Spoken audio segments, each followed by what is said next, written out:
Charlie, I don't know the last name, but we're rolling with it.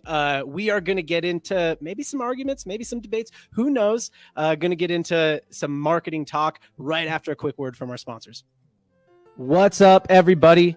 This is John and Casey from ModCom, and I have to show you something. All right, this tool is called Wicked Reports. It's one of the best attribution tools I've ever seen because of this feature called Funnel Vision. It breaks up your ROAS into top, middle, and bottom of funnel. So I'm here in my Facebook ads account and checking out this campaign, V-Day Sale. I'd probably be cutting this thing, right? If I was looking in Ads Manager or if I was looking at First Touch Attribution, I'd be like, you suck, 0.18 ROAS. You're out. But if I look at it middle funnel, it's like one of the best closers. If I look at it bottom of funnel, it's one of the best closers. So that campaign is closing. I got to keep it running. I got to adjust the targeting in there, and I got to adjust the creative in there. You know what I'm saying, Casey? John, if you look at the top campaign here, this 4-pack lob rolls, you can see actually the exact opposite effect. It's bringing people into the account, into this world really effectively, but it's not that closing type. So you kind of need a little bit of both, right? Like this is the Kobe. One you described as the Shaq. Together, they make beautiful harmony in your ad account. Yeah, that one's lobbing it up. The other one's throwing it down. If you want to find out which of your campaigns are Kobe's, which ones are Shaq's, and which ones you should just cut entirely, don't even give them a roster spot, go to wickedreports.com and click the Book a Demo button. And we are back. Charlie, it is good to have you here. I feel like already you're just ready to argue with me about our ad read and everything. But before we get into that, give people a little bit of a background on you. And tell me, so one thing I have trying to be asking every guest lately is tell me how you make money. Yeah, I think the way that I make money more than anything else is by helping people make success easier. I make the easy and really help people see more success and less stress from my experience, having driven over $1 billion in revenue. And I've got students in 6 continents, nobody in Antarctica yet, but maybe soon, maybe after this pod, we'll get somebody. Yeah. And that's really the bulk of what I do is I basically help other people create opportunities and find the success that they deserve. Right. So specifically, I mean, give a little plug for your products really quick or your product. Yeah, I mean, my number one thing is I run a business called Disruptor School, where you can learn from me and a lot of other experts in the space on learning business development, Facebook ads, digital marketing, all the things that you need to gain the independence to really kind of chase what you're trying to do. And so there's a lot of deep dives in there, a lot of fun things. I won't get too deep into it, but yeah, if everything else isn't working out for you and you want to take control of yourself so you never have to pay anybody else ever again, there's a solution for that. And that's what I'm here for. Oh, what an interesting segue because of what we're talking about today with agency. But before we get into that, again, my kind of whole shtick on this show is like, you know, the unpopular truths, which we'll get into your unpopular truth in a minute. I know that's like all you have. I don't think you have any popular opinions. Somebody called me like, if I wanted to be the villain, I could. Somebody told me that yesterday in a text message. I'm like, am I really the villain? I feel way more like Katniss. I think wow. That's what you feel. I think you're definitely... you're like a Gale, you know what I mean? Like controvert, like you're like, I'm not afraid to do what needs to be done, you know? Sure. I'll speak truth to power all day. Yeah. So I would say, so before we get into that though, tell me like the biggest misuse of your products or services, or just somebody who like isn't really a good fit. Yeah. I think the biggest misuses is when people come to learn from me. And ultimately, they expect for that to be a way to validate their line of thinking that got them there. I think the biggest opportunity we have is to change the way that people think so that they can change the way that they work and ultimately get their time back and work on the business instead of in the business. And changing that list of priorities in people's heads is often the most difficult spot. And the people that come in to basically have me say that they were right all along, well, it's like going to a couples counselor so that they can yell at your spouse. Like, that's just not productive. Right.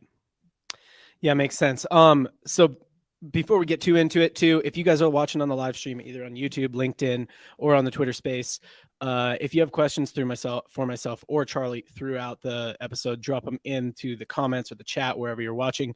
We will get to them at the end. I'm going to try and get a cleanly recorded episode so we can upload it to the podcasting apps. All right. Next little segment I like to do.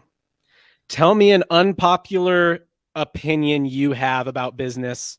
Or, I mean, you can go for, I like to say an unpopular truth, right? Like, it's like, this isn't really an opinion. Like, this is just something that, like, really nobody else wants to tell you. And I know you got a lot of these. So hit me with your best one. I mean, I'll cap it off with, I think the reason that most people aren't nearly as successful as they want to be is because they value the wrong metrics.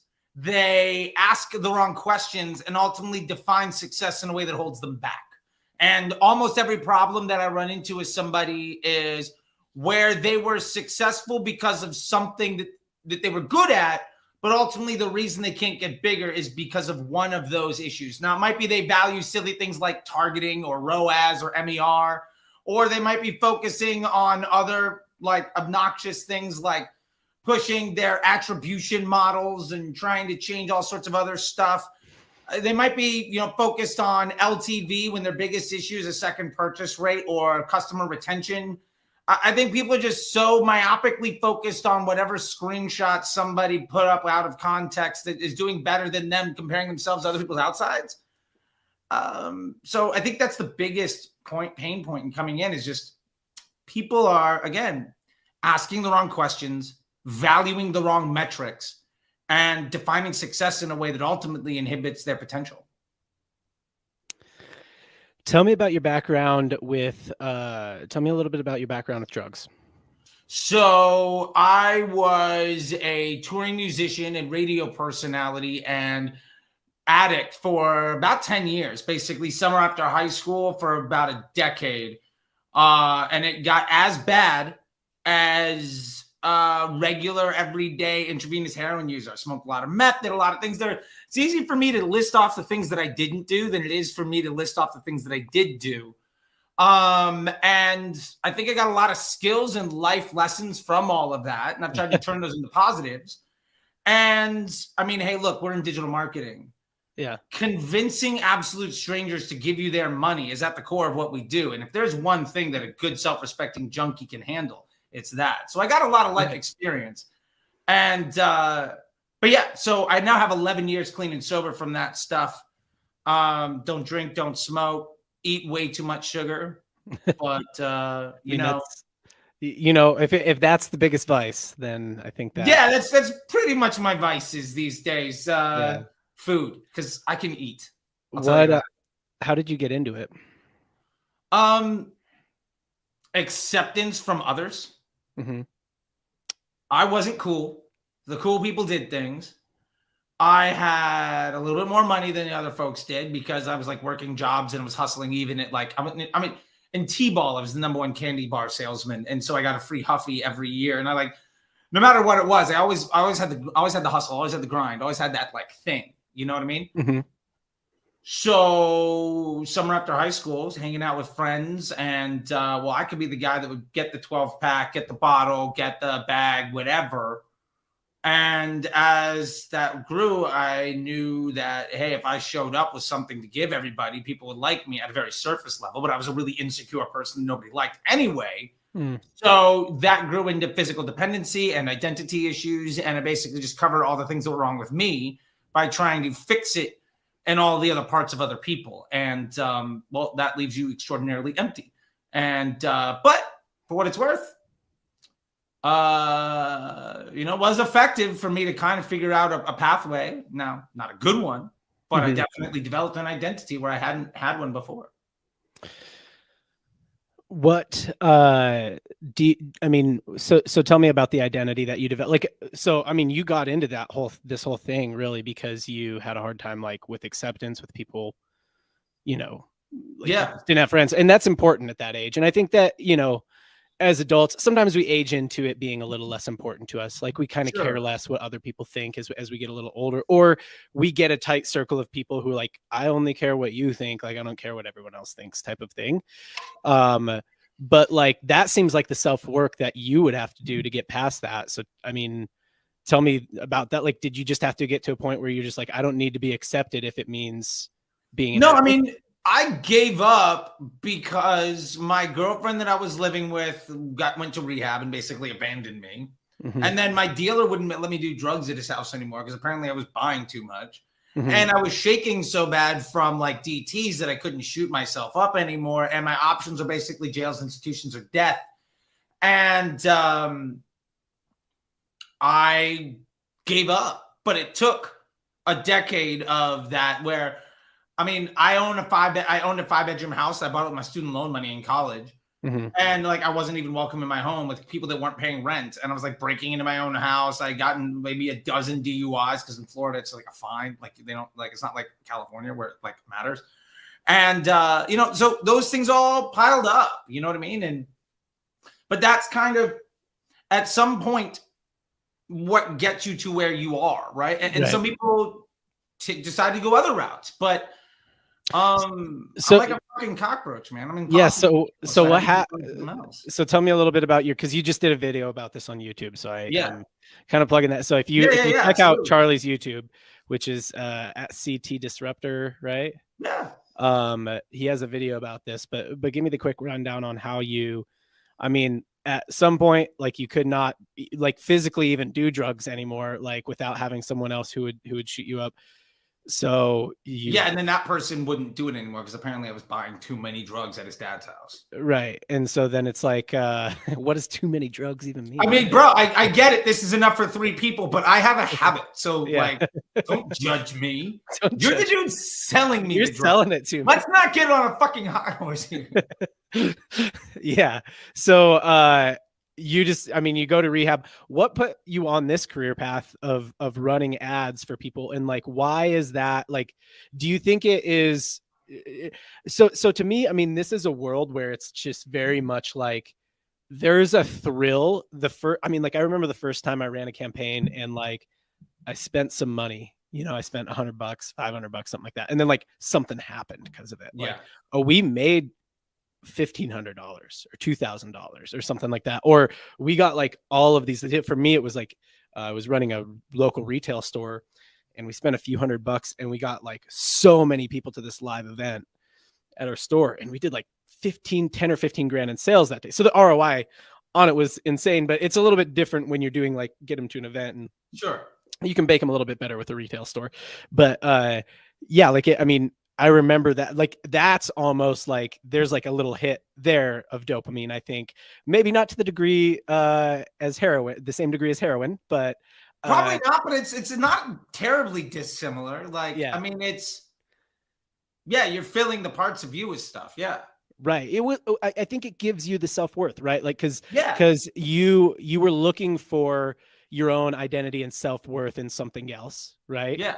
And then you gave that up, but that didn't mean that you didn't still have that hole you're trying to fill. Exactly. So then you learn like, oh, I can do this other thing. Like I can make rain. Like once you realize like I can make rain, that starts to give you self-worth as well. And I think, back to your point earlier about, kind of your unpopular opinion that there's just a lot of people out there that give, poor advice or advice that like they just have egos. It's because of that, right? It's because they've created this self-worth that like, I'm a rainmaker. I can make rain. I've made rain before.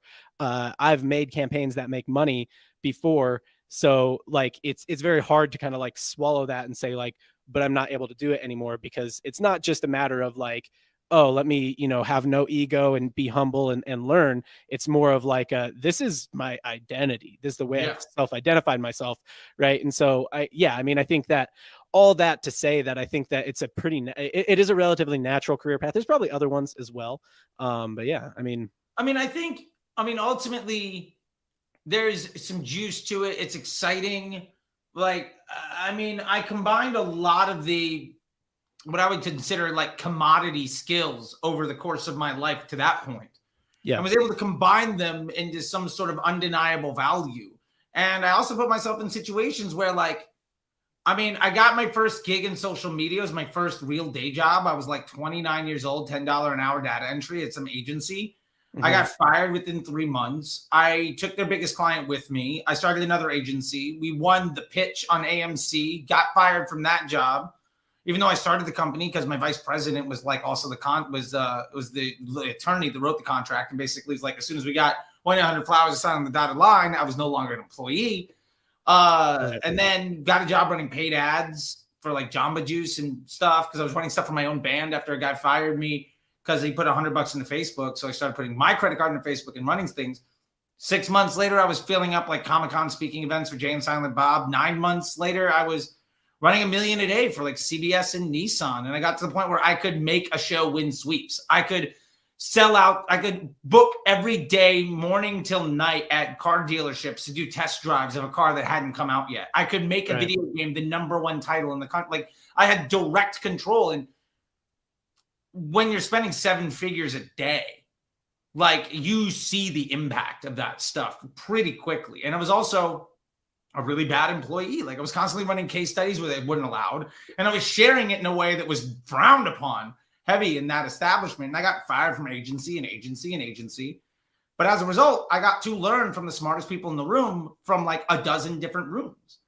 And that's kind of gave me a great perspective on why I was a bad employee at the agencies, why I was good on the brand side, and ultimately why a lot of the service providing roles that people take running ads for people was ultimately not simpatico with the end results of that business. Like, the first time I got fired from a major agency, I got written up and fired basically because I was saving the client $200,000 a day in media spend and over delivering on the ask, which sounds like a good thing, except when you understand that we had a commission of 20% on ad spend. So I effectively cost 3 or 4 times my annual salary in a week. Yeah, right. Yes. So and that's what I want to get into. I want to get into agencies and something I tweeted a little while back. That got me some heat. I felt like you for a day. It got me some heat. It was good. It was good. Good to feel like Charlie for a day. That's about all of it I can handle. Don't take more than that. Not suggested too many. Yeah. Yeah.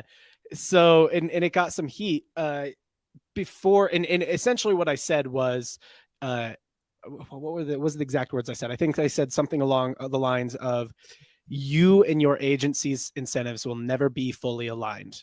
At best, it can work for a little while. Now, I want to get into that because you actually disagreed with me, which I was like, okay, I expected a lot of people. Yeah, no, I loved it because I thought like you were expecting me to come in like with a like fully backing you up, and yeah, you're like. Yeah, I think you were like, hey, good job bringing some smoke. Yeah, you're like, good job bringing some smoke, but I don't agree. So I do want to get into that. But first, I want to close this out, and I want to say, you kind of had this thing where your self-identity was, being the kid who could bring the bag, right? Yeah. And that's how you got into drugs. And you got out of that and you got into this self-identity of like, I'm the guy who can make rain. I can make your video game #1. I can sell out I can sell out concert tickets. I can sell out an event. What's your self-identity now?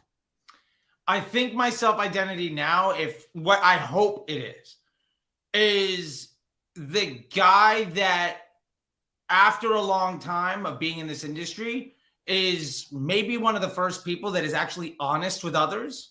With a path that simplifies work so they can be more successful. I mean, honestly, my biggest hope is I went from having to worry about my money being food, drugs, or like gas in my car to I'm going to buy a place in Chelsea in 2 months. I already bought a house in LA. Like, I'm providing opportunity in a way where literally anybody else can do it. But I see so many people suffer at the hands of these agencies and these bad advice that if I can be the person that comes in and takes that person from a place of stress and uncertainty to success and providing opportunity, that lets me put my head down on the pillow at the end of the day in a great place. So if I can ultimately be a conduit to provide more opportunity and joy and like confidence and success for people, then I'm giving back with my like living amends in a way where every single day I'm making the world a little bit a better place. Yeah. By teaching people from the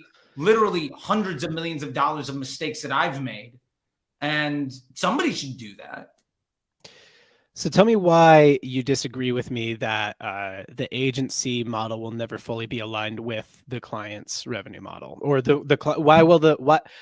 my statement was your agency will never be fully aligned with you. At best, it will work for a short period of time. Tell me why you disagree with that statement. I think it goes down to the contracts. I think the average agency contract looks like one of three things. First, it's commission on ad spend with a retainer, which objectively means my job as an agency has nothing to do with your success as a company. It's how much credit for everybody else's work can I take so that you look good to your boss, so that I can get a bigger check, so that I can make a bigger commission for my boss. My job is to make the person that hired me look good to the person that writes the check. Nothing to do with success of the business. And to be fair, that also leans into part number two, which is if it is working, but not growing fast enough, it's now not a good investment for the agency to give you the best quality help because we have you. Now I've got 5 other clients that want to come in. If I bring in 5 more clients, my billings as an agency is going to go up. But if I give them the low rent talent, we're not going to do as well. So as soon as I get you into that second contract, okay, we did the 90-day, great, we're going to sign on for 6 months. Here's your new account manager. Because it's not cost effective for me to put my best work on somebody else where I'm not going to make more money. Mm-hmm. So as an investment banker, I don't want to put my assets in retaining a relationship where I'm not going to see more increasing value. So you have that issue. And then I think the third side of it is most agencies are not sophisticated enough in their understanding of financials to legitimately point to their incremental impact on the business. And so they focus on performance incentives. But a performance incentive has nothing to do with success of the company. It has everything to do with what can I do to look good? And if the company grows, great. But like you're talking about, I can make rain. I would say, I know, I'll try to be nicer because Nick was texting me. He's like, bro, you can't talk like this and then get on, like, do things. So like the Anal Shackelford inside my head, just trying to be a little bit, oh, look at who just popped in. Nick, as I said, Shackelford, we were just talking about him. Quite literally, it was just like, Nick, you can't be talking like this. So let me try to phrase it another way. Nick, it's funny. I literally just edited myself based on our messages. And then you pop in like, man, ears are burning. I love it. I will say this. I think there are a lot of people, to use the analogy you used earlier, John, about people that can make it rain. I think there's a lot of folks that were dancing so long that ultimately what they did well was be around when it rained. And there's a lot of folks that ultimately their claim to fame as a quote unquote rainmaker is their ability to sign the client that is successful. Their ability to see that there's a rainstorm coming anyway. Sure. And get in with that client, you know, that it's like, hey, it's going to rain for them anyway. If I get in right here, it's going to seem like I made it rain. Yeah. You know, and to that point, I guess it was muted on this thing. No, we're on. Okay. You've been muted. Boom, You've been muted this whole time. Yeah. Oh, my bad. Oh, well. Anyway. I just realized actually, but you're good. Okay. Good. Well, there we go. My bad. I don't know what's going on with that. Anyway, point being, interesting. So what was Nick listening to the last 5 minutes? Who knows? Yeah. Sure. Love you, Nick. My point here is that I think I've been in a situation where I've been attached to brands that were successful, whether or not I was there. And I think there are a lot of brands that don't need paid social to be successful, but they need somebody to handle the paid social. To be fair, as a paid social guy, I've hired email marketers. Like one of our friends is one of the people that I've hired for Under Outfit. Yeah. And do I know if that person is the best in the world? No.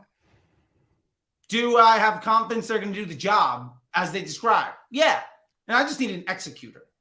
And sometimes that's okay. Right. So that's essentially where you disagree with my statement that your client incentives and agency incentives will never be fully aligned. That's why you disagree, because in some cases, the agency literally is just there to be an executor, and it's like, we're paying you X for Y deliverable or service, and and so like it's a good relationship. And my point is, yeah, that's a good relationship. That works for a time. That's exactly what I meant. Don't hear what I'm not saying. I'm not saying don't use agencies. I'm not saying agencies can't be helpful or useful, or in some cases, in many cases, a better option than trying to do something yourself that you don't know how to do. What I'm saying is that the agency incentivization model is not aligned with the client incentivization model. So even if you're hiring an email agency, they're not incentivized, if you own the brand, the same way you are. They're not incentivized to grow the brand or to grow the contribution margin or to grow. They're incentivized to execute what you've paid them to execute as efficiently as possible. By as efficiently as possible, I mean with as little human resource dedicated as possible to give you to do the job that the way that they've said that they're going to do it. So that's my point. Is that I mean, I agree with that, but I also think there's another way of running your contracts, and ways that I've done it when I was building agencies. Like I built several 7-figure agencies over the years. Yeah, specifically as a paid media agency. Specifically as a paid media agency, where actually what I did was I constructed my contracts differently. Okay. And I did a great interview with this woman, Cynthia Sandoval, at the Whaleys. And here's the contract construction: is I'm taking a flat fee. Mm-hmm. I'm not taking a commission on ad spend. I have no performance incentive, but my flat fee is going up on a consistent cadence. Let's say, for instance, I'm charging you, for the purpose of this conversation, $2,000. And every 3 months, I'm going to raise that rate by $500. Mm-hmm. My job in that scenario is to have you be like, oh, it's only $500. That's great. Mm-hmm. Because I can prove my value. Now, we could also say this is 10 grand. I'm going to raise it by $1,000 a month. Like, I mean, it's relative. I'm just throwing a number out there. It doesn't really matter, because not everybody listening can get the $50,000 a month, $10,000 a month, even $5,000 a month contracts. Like, so let's just say it's relative. But my job is to basically make it so that when that bill goes up, you're stoked. Because really, my job as a paid media person has nothing to do with spend your X money at X ROAS. Like, that is nothing to do with success. Mm-hmm. My job is to turn especially in paid social, is make the amplification of your business model something that you don't need to worry about, so that your business grows, so that when my billings go up, you don't think twice about it. And I've done that over and over again, where from the agency side, you massively scale revenue without scaling workload. And from the client side, those costs are known.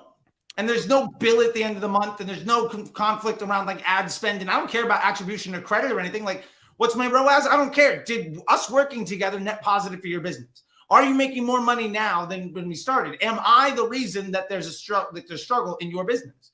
If not, I'm going to go along with you. Okay. And I'm taking that to easily 5 or 10x billings over several years for agencies. So and then how much effort then are you putting into that? Like if it's like, hey, our initial rate is $2,000 per month, or $3,000 per month. Let's start $3,000 per month for 3 months, and then it's going to go up by $500 per month. Until it hits, I don't know if you put caps on this or if it's just forever. It's basically forever, right? Because so it could go up to 50 grand, right? It could go up not to a problem. Here's why. 60 grand. But hold on, listen, before you get into it, like it could go up to 50 or 60 grand. How much are you putting, how much like resource are you putting into it on a month to month basis, 18 months in, 24 months in? I mean, if you're doing your job, less and less resources each week. So like, then, you're doing your job right. So then me, something that should take an hour or two a week max. So then me as a brand owner, like if I start to get to where I'm paying you $20,000, $25,000 a month, and it's taking less and less resource from you every week, and it's pretty clear like what the resource is. It's like, oh, you're putting new creatives into there, and you're telling me how you're breaking down what creatives you're putting into there. Wouldn't the right thing for me to do, like the smart business decision, to be like, I should hire that in-house instead of paying, $500,000 a year at some point to someone else to do it. Sure. And I could hire a pretty high level person in-house to do it. Sure. Maybe even a person who's been trained by this person. Yeah. And I'm not saying that's necessarily the wrong thing to do, but it goes to the point of your job when you're hired as a paid media person. Say it's paid social. For the purpose of this conversation, running Facebook ads as an agency, for this example. My job isn't to spend X money at X ROAS. My job is to help the business grow. So like, if the question is, well, right now we're spending $2,000 a day. Why isn't it $3,000? Mm-hmm. What's wrong in the business? I'm actually I'm installing myself effectively as CMO day one of you bringing me on to run your ads, because it is in my best interest to figure out why the ad spend isn't more. Like when I used to run bigger agencies, the first page of the report wasn't this is how much we spent in the return. It was like, say it's $1 million.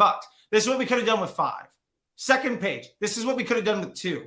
Third page, this is what we did with $1 million. How much more money do you not want to make next year or next month or next quarter, next term? So, and they say, well, we can't spend that much because of X, Y, and Z. Okay, well, let's go fix that. Like, just because your execution in the platform is only a couple hours, it doesn't mean that your responsibility in trying to figure out how to grow the business doesn't actually require more time. It's that the in the platform execution is 3% of the job. And to that point, my investment in the business and the clients executionally in pushing buttons. And to be fair, I didn't ask you how much resource you're putting into running the platform. I asked you, how much resource are you putting in? Okay, fair enough. So I may have misunderstood that. So yeah, to that point, I'm hopefully putting in less over time. Like if I'm doing my job right, but there are also going to be times where we have to work harder. There are times where we don't have to work as much, right? Like if it's the middle of February and the CPMs are fantastic, maybe you don't have to work nearly as hard as like the middle of April when everybody's saying, oh, the world is over, but it's like it happens the same thing every single year. Like there are things to this. And to be fair, if you're good at your job as a manager, your employees and the systems you build should operate better and better, even without you. And to be fair, if it graduates to where you don't need me, that's great. That's success. And if I end up losing a client because ultimately they don't need me after we've gone from 10,000 to 50, the work that I've done there has easily brought me in other opportunities. And so Shaq's on the Twitter space right now. We've talked about this before where we have had clients for multiple years, and it was like, and we can in a very real way, not say like, oh, we weren't just there when it rained. Like it rained because of us, right? Like this business had these pivotal moments because of like, whether it was in ad account or whether it was just our input or whether it was like, we should rework our offer, we should rework our product mix, whatever, right? Yeah. Our input led to some step growth in the business. This has happened. And then sometimes the client gets to a point where they move on. Like it honestly, because of how much they're paying us now, it makes sense for them to hire that in-house. It's like, if I'm going to pay, you, Charles, whoever, my agency, $500,000 a year, And what they're doing is they're essentially acting as my, like, my outsourced CMO. It's like, well, okay, but now you're paying them $500,000 a year. And you know what you can actually afford is a real CMO, a real in-house CMO. And Sure. that is all I'm saying. Okay. So again, I'm not saying don't use agencies. I'm not saying the relationship can't work for a time. It totally can. And like I grew an agency, I built an agency, I sold it. And then I ran Performance Restructured. And like, I love the agency world. All I'm saying is that by definition makes it so that the agency is not aligned from an incentive standpoint, because as people, when that would happen, we would feel like, hey, like it's a little bittersweet, right? Because it's like, okay, well, they're not going to be with us anymore, but like I almost feel like they graduated, right? So like there's that sweet side to it too. But like if you're just looking at your agency business on a spreadsheet, it's all bitter. It's not like you lost a whole lot off of your top line, and probably some off of your bottom line as well. So I'm not saying that that's a bad thing. I'm totally saying, like, the best agencies, the most moral agencies do it like that, right? And they acknowledge that at some point you're going to move on, right? Yeah. But again, it's just not an aligned incentive model. Now, if you get to a point, some agencies try and do this thing where it's like they're going to take an equity piece of the business. And I've even heard you say that before, like, I'll run your marketing department for an equity piece of the business. I think the reason that you're doing that is because ultimately, it's more aligned. It's a more aligned model. Sure. So, that's it. That's all I'm saying. I'm not saying that agencies are bad. Yeah. And I'm not saying agencies are bad either. And I feel like I do come off aggressively with be fair, those are the words that I'm using and the people that are seeing it, so I get it. Yep. And I'm trying to get better at that as a person. I get it. Yeah. So I agree with you that I think ultimately there is a potential to outgrow that relationship, because an ad agency is a service business. Yeah.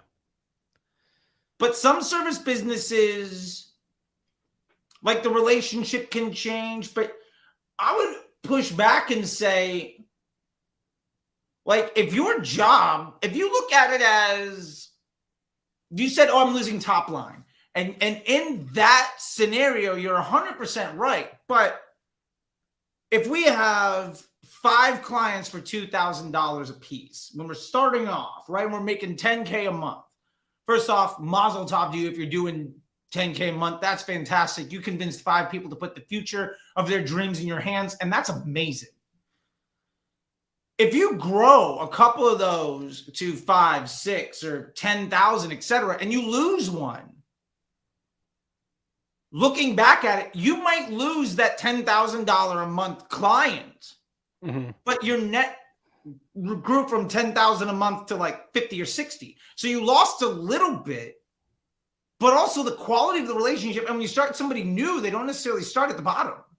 So, there's all of that. There's all of that. Yeah. I'm just saying, from the client perspective, it's like, at some point in your future, it's probably going to make a lot of sense to not be working with your current agency anymore. Sure. I would also say that, to play devil's advocate, I think we look at that from the perspective of people who are good at it. And that's a great point, because you could hire a CMO, for less than $500,000 a year, maybe, and they might not actually be good at it. Like, I have this assumption that people know what they're doing all the time. You tweet a lot of things, and that are like controversial, and I'll be like, hold on, and I'll like give you a scenario, and you'll be like, yeah, okay, fine, in that scenario, like, but that person has to understand like how to fit attribution into their brain, right? And I'm like, oh, I just work from the standpoint of like, all the high level people I know do understand that, you know what I mean? That's a great point. I do have a tendency to assume that people like know what I know, right? Yeah, and it's not true. Yes. Yeah, and to be fair, I'm going to give you a quote here. One of my favorite quotes that changed the way I think about the world. It was Hank Azaria on the Mark Maron WTF podcast. And he said, I'm at the same time wildly overpaid and also criminally underpaid for my job. Yeah. And his point was, so Hank Azaria is one of the voices of The Simpsons. He's basically 1 out of 4 characters in the history of The Simpsons. Yeah. Now, let's say for the purpose of this conversation, he's making $5 million a year, which is fantastic considering he spends about 2 weeks a year in a vocal booth, and he makes $5 million for 2 weeks. That is incredible. Yeah. It's a good rate, good hourly rate. Good rate, yes, solid. But he's 1/4 of the cast of $1 billion company. Yeah. And what's the difference between 5 million and $1 billion? It's a lot. About $1 billion. My point is nearly $1 billion. Yes. Yeah, very close. My point to that is, you said, "Oh, if I'm paying the CMO like $500 grand, I could hire somebody." Mm-hmm. But if we extrapolate that out, where let's say you brought in an agency in at $10,000 a month, and they increase their billings $2,000 a month. Yeah. Like $2,000 a quarter, whatever it happens to be. The amount of cycles and your growth that would take to get to that like $500,000 a year means that you as a business, and I've seen this happen. I've been a part of this so many times where I came into 310 Nutrition. They were doing like 18 million. Mm-hmm. 20 months later, we were doing 98. Yeah. Right? Like Under Outfit, right? It was $50K a month. Then it was $250 a month. Now it's $1 million a week. The point is, is that really? I guess it makes sense. What you? Yeah, go ahead. It's just, is that really the problem you need to solve? Like, is bringing on an inside CMO to save money a good idea if that's not the problem you have? So I would say, yeah. And so I really quick, I want to acknowledge the Twitter space. I saw that we have someone requested to speak. So we're doing a live recording of the of my podcast right now. So I'm going to try and get a clean recording. And then we'll maybe just do a couple minutes in the Twitter space. Bring them in. Let's have some fun when we're done with this. Yeah. So trying to get a clean recording. So sit tight for 1 second. If you're requesting to speak, we will bring you on after we're out on the pod.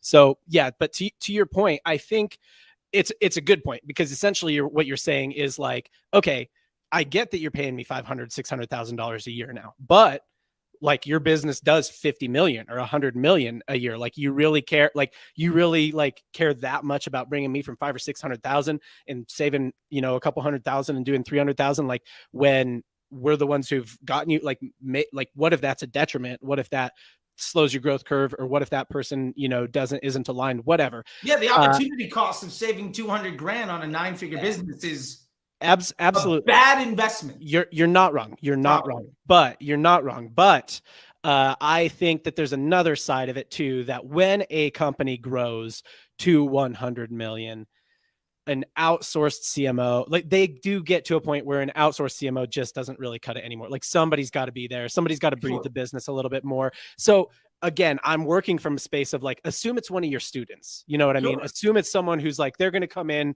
they're going to know what they're doing. So assuming they can get that person who knows what they're doing, I think at a certain point, it's like, yeah, you need someone. It's not fully a money saving thing. It's like aligning somebody wholly to your incentives as a company and making that their main thing. I think in an something that you said earlier, that's probably where the equity deal comes into play, because now you're hiring a partner. Yeah. And yeah. I mean, if the exit on that relationship when they graduate is now you have an equity piece in that business, and you as the agency owner moving more into being an equity partner. Yeah. So we've tried that. So that's because we thought that same thing. It's structured for a while where it's like, okay, once they get to a certain point and they're ready to go, like, why don't we just start to take equity pieces and stuff like that? And then like maybe work with them a little more closely. The problem is once they get to 50 or 100 million, they don't want to give up equity so easily anymore. Like they would have given you some equity when it was like $1 million. But it gets a little bit harder to get them to give up any equity piece at that point. So, and then even then you could try and buy in, but it's like, that's a much bigger, like you're talking about a whole different business model of like venture capital trying to buy $100 million businesses. So, and to be fair, if you've raised somebody from 3 million to 5 to 50 million, like if you waited that long to buy into the equity, it's way more cost effective for them to never give you any.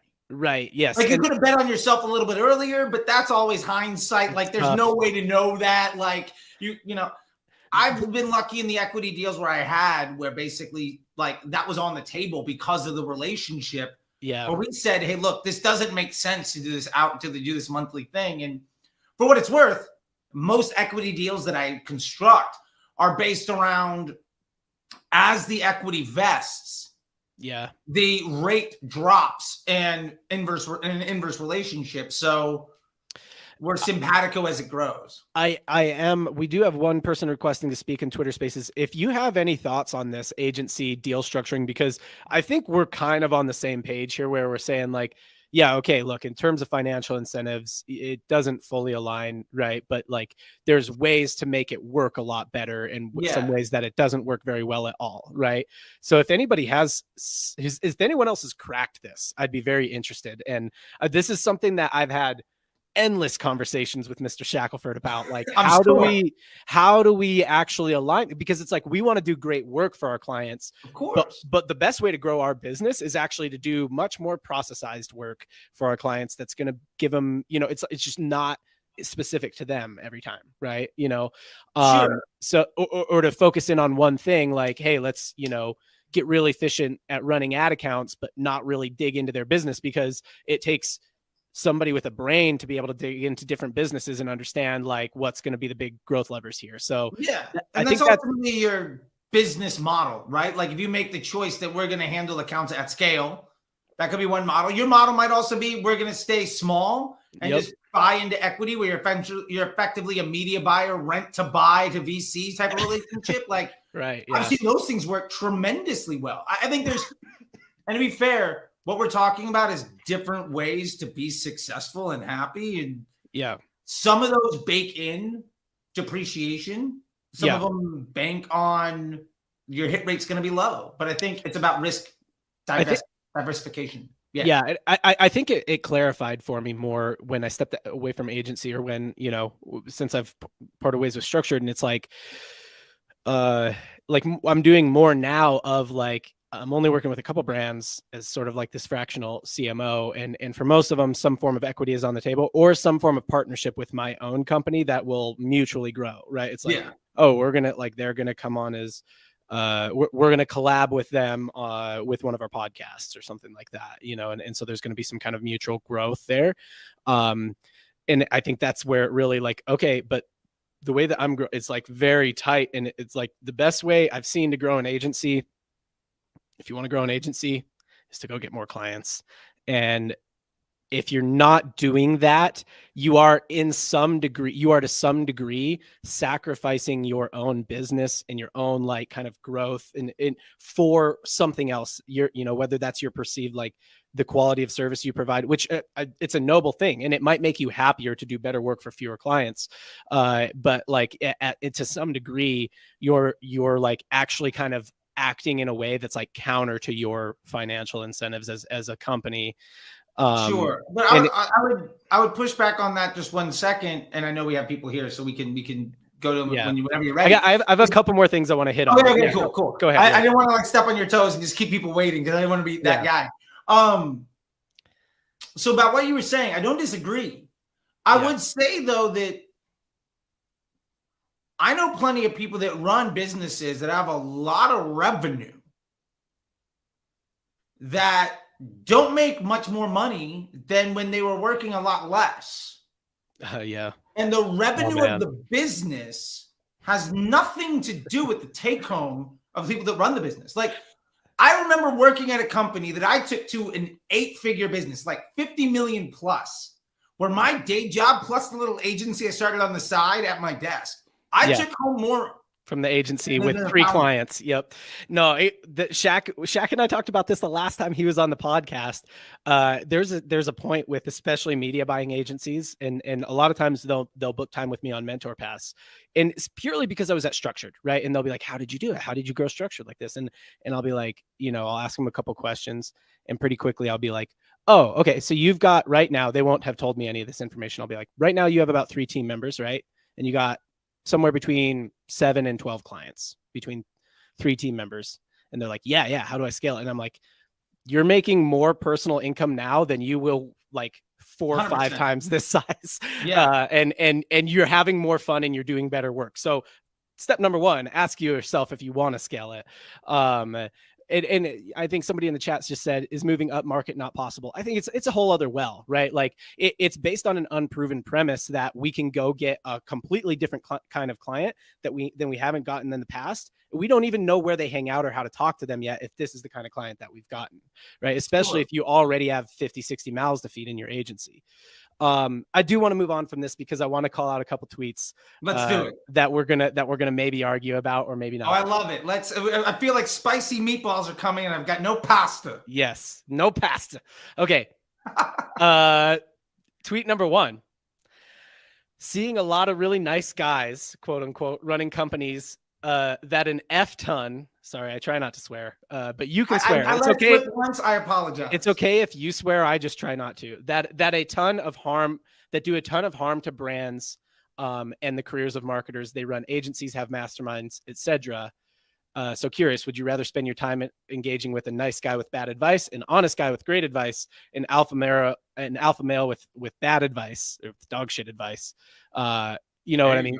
So my first question is, there's a lot of smoke to some unnamed people there. Are you willing to call anybody out? It's okay. It's okay because at this point they've probably blocked you on Twitter anyway. I mean, so maybe. Apparently I've got that thing was going around about how many people have blocked you, and apparently I haven't seen a screenshot with more than me, so I guess I win. I don't know. No, I think I'll be honest. I feel like Twitter is its own universe, and there's the YouTube and TikTok and Instagram. But I think in person, these types of folks are the people in the business know who they are. And I don't feel like I don't want to go out there and hurt somebody in that way. I think if you had asked me a year ago, I would have just rambled off a list given the smoke and thrown savage fire. But like, I'm trying to be a better person. Because ultimately I've also realized that like the more polarizing I can, there's a path of growth of polarization. Yeah. But in my ultimate goal of providing help and helping people to see more success and creating more opportunity, if I put myself in a position where people aren't able to hear what I'm saying, then no matter how good my intentions are, I'm ultimately never going to get there. So what I will say is this. The people in the business know. Well, let me ask you, do you think they do? Because I think sometimes people drink their own Kool-Aid. Oh, sure. I think they don't realize maybe that the advice they're giving is like overgeneralized. I legitimately don't think that the biggest offenders of this are aware of it. I know. I think they just think that that's how it's done. And they might think that's how it's done. They might think that what they're doing is good. And from their perspective, they're trying to be helpful, and that's great. I appreciate and that's why you don't want to give them the smoke. Well, because if somebody was out there being malicious, I think I'd have an opinion. And I think that the malicious folks that I've seen are the ones I don't talk to anymore because they flat out blocked me years ago, to be completely fair. And also, like, I don't think there's very many straight malicious folks in the business that are ultimately successful, because if you're at your core malicious in nature, you're never going to grow nearly to the place of at your core being helpful. Whether or not your help is good or bad is a subjective view, but if you're a dick, you're not going to grow nearly as much as if you help people. Interesting take from you. I promise. Like it says on the thing, I'm a nice guy. It comes across aggressive just because. And I'll be fair. What spawned this like little string of tweets that I did? Yeah, was in about maybe a 10 to 12 day basis. I think I saw 15 new students in disruptor school, or clients of students in disruptor school, where the students like booked one-on-one consulting time with me. And I do that a lot, where we were literally just dissecting the same like 5 agencies. Like, and I probably know who they are. I guarantee that all of these are names you've heard of. Yeah. And or worked out. And to be fair, these are good people. Like, yeah. Like, I think there's just because somebody doesn't agree with you doesn't mean you have to demonize them either. Like you can really disagree with somebody about all this stuff and then go out for sushi and like be friends. That's fine. Yeah. So I mean, if you're not going to give the smoke, then we can move on. We can move on. Okay, I'll say this. I didn't take the bait. Let's try the next one. Yeah. Maybe yeah. you'll get me right. by the end of this. I'll say this about it. I think that, to me, I don't really follow anyone that I feel that way about. The only person I would follow who I would say like, oh, I take issue with a lot of the things they say on Twitter is you. So fair enough. I'll take it. I'm honored that of all that I hold that singular place, because I think that also means that you have I have a certain little place in your heart. And thank you for that. Yeah, that you have a certain like way to make me just like distract my whole day to think of arguments to what you're saying. I love it. Here's one more tweet I want to hit on from you. Okay. Because here's one. I hard disagree here. And then right after this, we'll get into letting people who have requested to speak on Twitter Spaces speak. So then we can talk about all this stuff, as a group. We'll wrap up the pod and we can talk about all this stuff as a group. Fantastic. Here's the tweet. Let's go. And this is, I think you have a tendency to speak in absolutes when it's not an absolute. So here's the tweet. Okay. 3 numbers that make your business worse. Yeah. When they go up. Yep. ROAS, click-through rate, number of creative tests. Yeah. I've been asking about before I rip it, explain yourself. Yeah, I will stand by that, because I can't really think of a situation where those don't hold true. So holy crap. You can't think of a single situation where the ROAS goes up and the business doesn't get worse? Oh yeah, 100%. Like I've seen that so much. Come on. Okay, all right. I will say this. If you are a business that is not trying to grow, but is only trying to maximize efficiency, and you have a singular marketing channel, in that case, which I can think of theoretically, but can't think of a single example of, then yes, that's a good thing. I would even say, like, the reason your ROAS goes up is really like one of 3 things. Number one, you're taking way less incremental revenue from your paid media. So you basically just have more maybe retargeting ads that are sharing credit for a sale with email campaigns and Google. So your ROAS goes up. You're making so many assumptions about the reasons the ROAS is going. Sure. I mean, I'm just giving one example. Yeah. Okay. Like maybe your ROAS is going up. I would say that's also maybe not good for your business in other places, because if you legitimately are making more money for your paid media efforts, and that is ultimately growing your business, and that is solid, and your objective is also growth, what you're telling me is I am proud of myself for collating untapped potential in a way where I'm missing the opportunity to take advantage of it. So that's a huge risk. Yeah. So I can think of many situations where the ROAS has gone up and the business has been better because of it. Specifically, like brands where a lot of the value is tied up in the first purchase, right? So just inherently, a lot of the value is tied up in the first purchase. Sure. Microphone that I use, right? Sure. Or like probably not going to buy another microphone from them.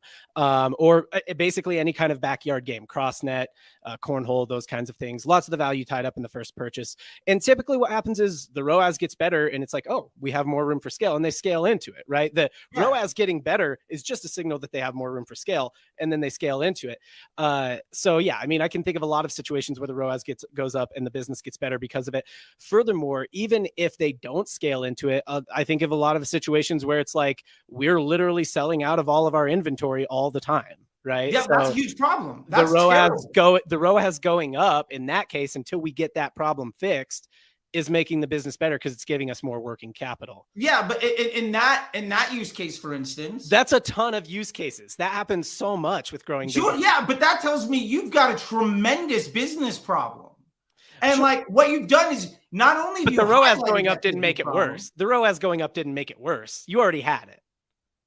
Sure, but it highlighted it and it amplified the issue. Because now you're running out of inventory faster when so it's true. You should run worse ads and run out of inventory slower. It's a great point. I'm not saying also I don't think ROAS has anything to do with the quality of the ads. That's also a complete myth. Like in my opinion, because let's break this down. What is ROAS? ROAS is AOV, which probably we can't control, divided by like the attributed revenue from ad spend, which means ultimately you have to trust attribution and be able to track a customer journey.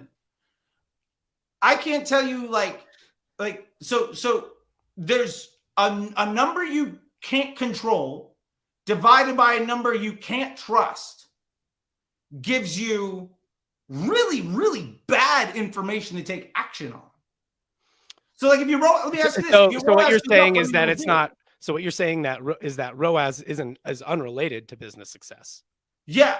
So then how could ROAS going up make it worse if it's unrelated to business success? Because often when your ROAS goes up, that cues poor decision making. And I can't tell you, like, so many businesses make poor decisions and compound the issues they have because they're looking at out of context metrics and definitions of success to make decisions. Like if your ROAS is good on an ad, what are you going to do? Spend more money on it?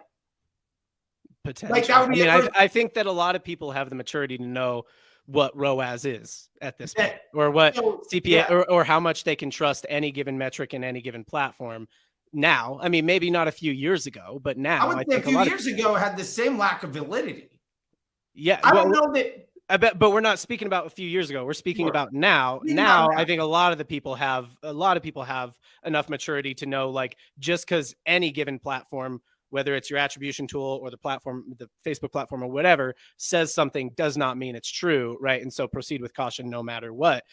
So most people are using true internal metrics like contribution margin or whatever, profitable scaling margin or something like that. Sure.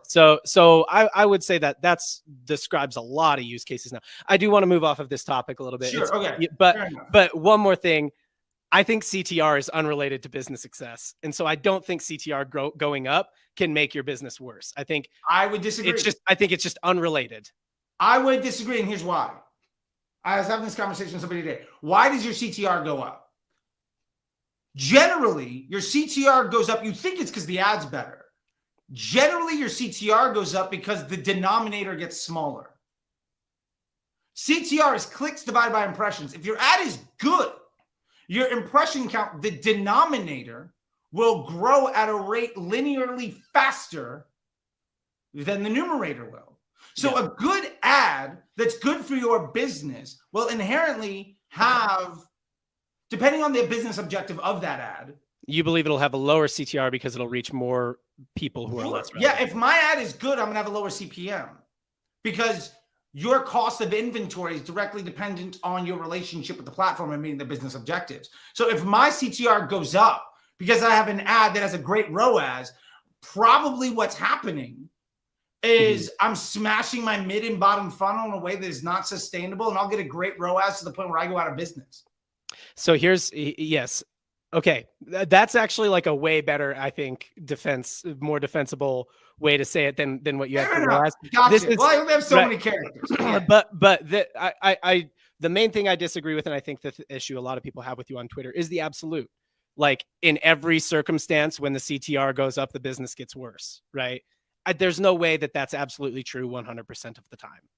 Like, sure. You know what I'm saying? I mean, if we're saying there's no absolutes, but it's not like on Twitter. What are you going to say? Like most of the time, you know what I mean? I get it. I don't have 4,000 characters. Nobody reads the threads I put out anyway. Right, so like, if I can get the honest truth is, and I'll be completely like open kimono about this. What that does is that's inspiring a conversation for somebody to think about something in a way. And the reactions and the conversation that come off of that, I think, are incredibly important. Because, like, for instance, if I didn't tweet that, we wouldn't have this conversation. We wouldn't put those things into context. You might still have people thinking that a really good ROAS and a really good CTR is great. When they're chasing that, they ultimately go out of business because they don't have any more revenue. Well, yeah, I mean, so what you brought up with CTR, it's important. Like if you care about CTR, which I think most people just don't. And I would say, by the way, this is on Facebook CTR, not so it's in. It's in the Google economy of attention, not supply and demand economy of like display. In Google, CTR is like a positive. Totally. And I want to preface that because I'm not sitting here saying that this is true for email or like Google. Right? Like those things, CTR is good. but it's a good point to say that if you were paying attention to CTR, which I just happen to think most people aren't, but if you were, like, look at your frequency, right? Because maybe it's good because your denominator is small and it's just not getting served to more people, which doesn't mean it's a good ad. It doesn't mean you can scale that ad. It's a great point, actually. And I'm glad. So yes, to your point, I'm glad you tweet the controversial things that I argue with in my brain, we can have a conversation so that we can have a conversation. People can challenge the status quo that they've been taught in a way that makes them better. That's great. And to be fair, I've had my mind changed about a lot of things because of the conversations that have been inspired. Like what? I have never. I mean, I used to think that, like, I mean, this goes back to probably more offline stuff than things that happen on Twitter, because I came to Twitter more of a fully developed, like having a fully developed opinion about stuff. Yeah. But if you were to be a fly on the wall for me and Marina Randolph, the former VP of Guthrie Ranker, who was my boss at 310 Nutrition, we would argue for hours in the morning and then go out for sushi about stuff where I was wrong probably 90% of the time. Yeah. And like one of the biggest things that I did was I'd make like a Facebook report. I'd make a paid media report with all paid channels where I was defining success as ROAS, for instance. And if you really want to get at me about ROAS not being right, well, like Marina has a lot to do with me being a better marketer than that. And for instance, I just posted this picture of me on Snapchat headquarters where like I was dropping 6 figures a month. And I legit got emotional and was written up by Marina on a day that nobody wanted to have a conversation because it was wasting $1 million on Snap ads because of the metrics that people think are important. Right. No, I mean, look, it's so we have a tradition on the Modern Commerce podcast of closing out with what we call a parting shot. Okay. And I've got it today. I'll take it today. So Casey, give me in full screen on the on the thing. There we go.